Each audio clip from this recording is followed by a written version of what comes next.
नमस्कार, स्वागत है आप सभी का tutorial classes study for all confusing word के पार्ट 14 के अंदर। इस कंफ्यूजिंग वर्ड में हम लोग ऐसे कंफ्यूजिंग वर्ड करते हैं जो कि एग्जाम के लिए बहुत ही इंपॉर्टेंट है, और इंग्लिश में जो वर्ड आपको कंफ्यूज करते हैं वो चीज़ें भी आपको क्लियर की जाती है, ताकि कम्युनिकेशन में या फिर कहीं आप अगर पैराग्राफ पढ़ते हो तो वहाँ पे आप उसका डिफरेंस पता कर सको, एक्चुअल यूज उसका समझ पाओ। जैसे कि एक वर्ड है यहाँ पे डिफरेंस, डिफरेंस है, और एक है डिफरेंस। सेंटेंस के थ्रू समझो यहां पे कि there is a difference between you and me.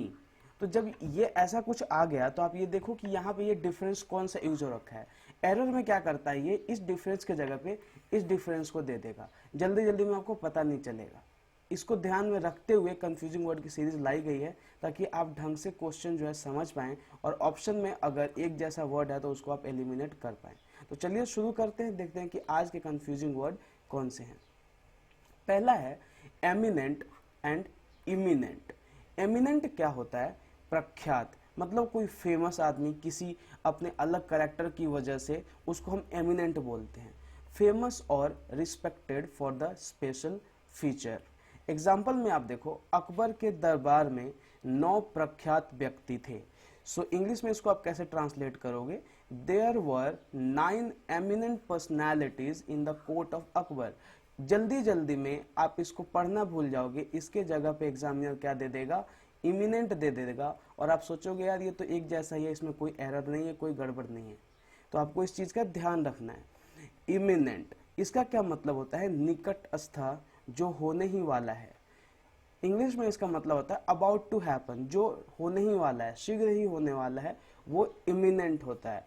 Sentence देखो, एक आसन चुनाव नेताओं के बीच भ्रम पैदा कर सकता है। ठीक है, अचानक जल्दी ही जो चुनाव होने लग जाए तो उसमें ऑब्वियसली जो नेता होंगे वो कंफ्यूज हो जाएंगे, कैसे कैसे सब मैनेज करना है, कैसे रैली निकालनी है, वो सेंस दे रहा है यहाँ पे। So an imminent election can cause confusion among the leaders. So here you can see that how we are using here imminent. Immigrant and immigrant. Immigrant का मतलब होता है उत्प्रवासी। बहुत इसमें कंफ्यूजन होती है, जल्दी जल्दी में एग्जाम वगैरह में बच्चे कंफ्यूज हो जाते हैं, या दोनों तो एक ही है। लेकिन आज आपको क्लियर हो जाएगा कि इमिग्रेंट एक्चुअल में क्या होता है। इमिग्रेंट और इमिग्रेंट। इमिग्रेंट होता है उत्प्रवासी, जिसका मतलब होता है the person who settled in the foreign country. ये कहना चाह रहा है कि एक पर्सन है जो कि जैसे मान लो कि इंडिया का है, और इंडिया से वो अफ्रीका जा रहा है, इंडिया से वो अफ्रीका जा रहा है रहने के लिए, और वो परमानेंट वहां रहने लग गया, तो क्या हो जाएगा? एक इमिग्रेंट हो जाएगा।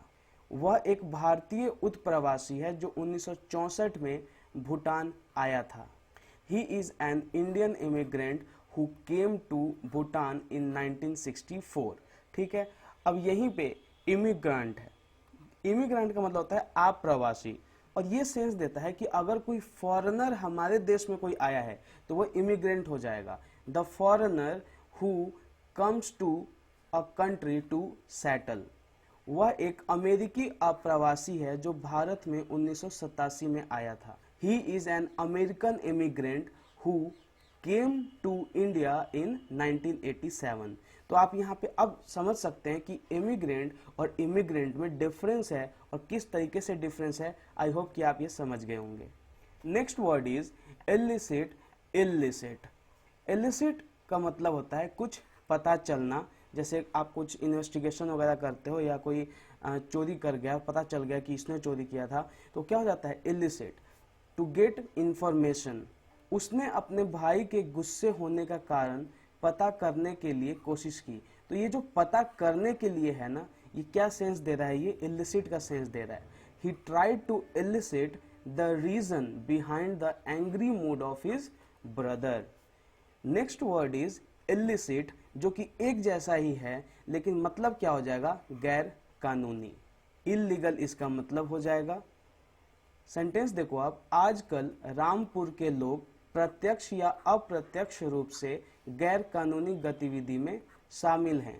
सो English translation is nowadays people of Rampur directly और indirectly involved in illicit activity.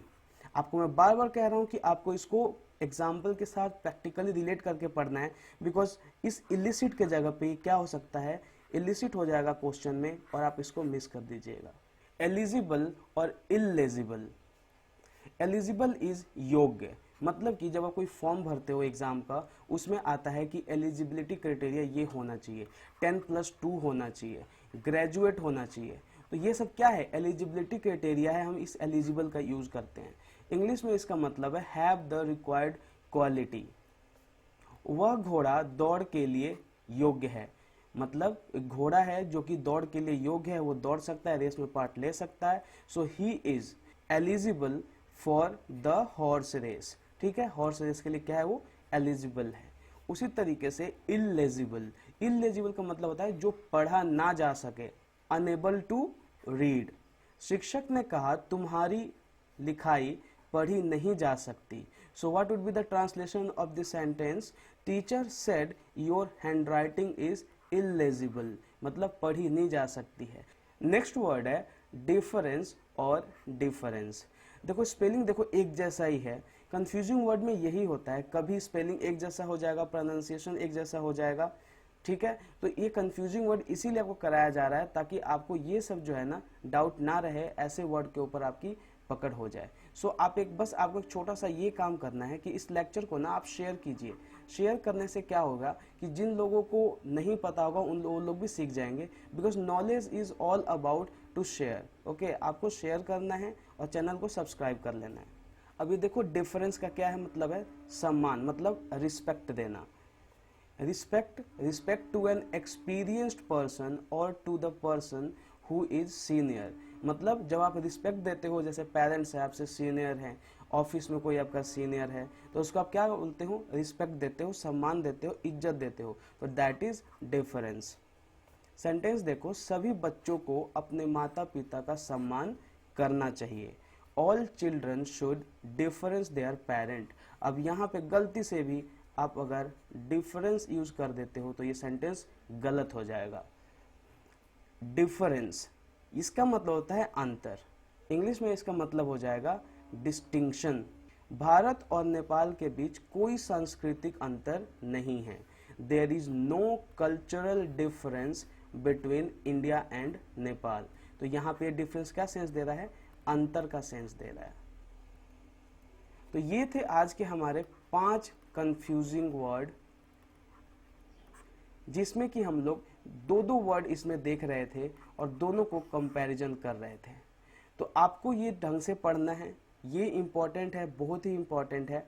ये आपको कहीं ना कहीं फिल इन द ब्लैंक्स में, कहीं पे एंटोसाइनो में भी ये हेल्प कर जाएंगे। तो आज के लिए इतना ही। अगर आपको ये लेक्चर पसंद आ रहा है तो लाइक कीजिए, शेयर कीजिए, सब्सक्राइब कीजिए और बेल बटन को प्रेस कर लीजिए। इससे आप अपडेट रह पाओगे और टाइम टू टाइम नोटिफिकेशन मिलती रहेगी। धन्यवाद।